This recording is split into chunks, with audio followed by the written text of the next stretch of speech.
Republic party of इंडियाचे नेते केंद्रीय मंत्री रामदासजी आठवले साहेब यांचा सत्कार 3 सप्टेंबर सभागृह हॉल या ठिकाणी दुपारी 4 वाजता घेण्याचा आम्ही प्रयत्न केलेला आहे। रिपब्लिक पक्षाचे नेते रामदासजी आठवले यांचा होते पण ते निंदनीय प्रकार आहे की शिवाजी महाराज या देशाचे आधार दैवत आहे पुरा महाराष्ट्राचे आणि देशामध्ये एक नावलौकिक असलेले एक पुरुष आहेत आणि अशा लढवय्य पुरुषांचा लढवय्य राजाचं अशा पद्धतीने जे पडणार जो पुतळा पडणे निष्कृत धरण्याचं काम मला वाटतं ह्याच्यामध्ये चौकशी होईल। काय चौकशीच्या माध्यमातून ज्या पद्धतीने आताच केंद्र सरकार किंवा महाराष्ट्र सरकार सांगते किंवा ते चौकशी चालू आहे आणि जो तिकडे जो प्रकार होतो आहे हा तिथे आपसामध्ये न होता त्या पुतळा का पडला कशा पद्धतीने पडला त्याचं काम कसं होतं ह्याच्याबद्दल आपल्याला लक्ष द्यायला पाहिजे होतं। त्याच्यात आम्ही रिपब्लिक पक्षातून जाहीर निषेध करतो की हे चुकीचं झालेलं आहे, याची चौकशी झाली पाहिजे। साहेबांना केंद्रामध्ये तिसऱ्यांदा जे मंत्रिपद मिळालं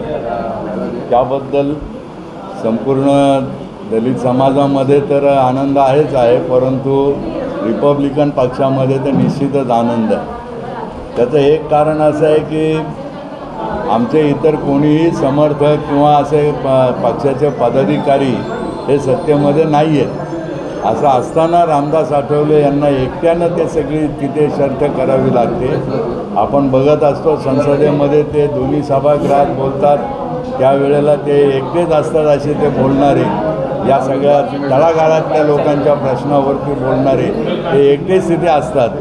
तर अशा प्रकारे त्यांचं हे काम मोठं आहे, त्यांची प्रसिद्धी मोठी आहे, त्यांच्याविषयी लोकांना रिस्पेक्ट आहे चांगला आणि त्यामुळं त्यांचं पुन्हा मंत्रिपदी जाऊन बसणं हे अत्यावश्यक होतं आमच्या दृष्टीने आणि ते साध्य झाल्यामुळे आम्ही त्याचा तो आनंद साजरा करतो आहे। या कार्यक्रमाला भाजपा सकट सर्वच जे मित्रपक्ष आहेत आमचे त्यांचे प्रमुख पदाधिकारी उपस्थित राहतीलच, पण राज्याचे आता जे सन्माननीय मुख्यमंत्री आहेत त्यानंतर उपमुख्यमंत्री जे आहेत आपले दोघंही जण ते सगळ्या जणांना आम्ही निमंत्रित केलेलं आहे आणि हे तिथे पार्टी का एक भव्य मेलावा